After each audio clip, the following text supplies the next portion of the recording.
Pour ce 5e et dernier épisode de la semaine, nous sommes toujours au lycée en compagnie ce soir du proviseur de Condorcet à Saint-Quentin. Regardez. Pour ce proviseur qui vient d'être nommé au lycée Condorcet, la journée démarre à la grille dès 8 h. Allez jeunes gens, ça va sonner, on se dépêche un peu s'il vous plaît. C'est le plus grand lycée de Saint-Quentin, il a donc une attitude assez ferme. Vous êtes élève dans l'établissement ou pas? Ouais, pourquoi?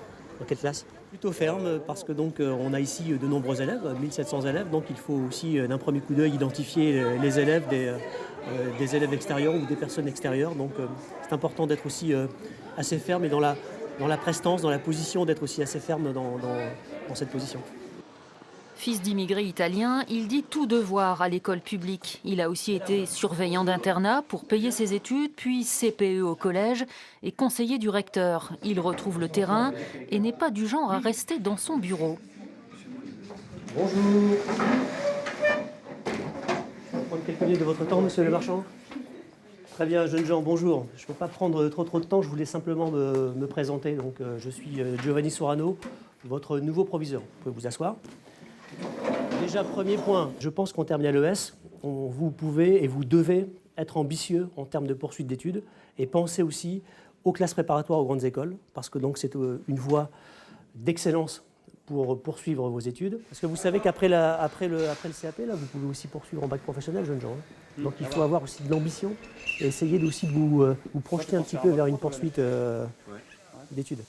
Même discours aux élèves de bac général qu'à ceux de carrosserie, peinture, mécanique du lycée professionnel, dévalorisé. Le discours est identique pour élever les élèves. Le message, il est simple, c'est d'éviter d'avoir une vision à court terme pour leur progression et pour leur promotion de carrière, pour notamment intégrer des fonctions d'encadrement, mon métier et le métier des enseignants.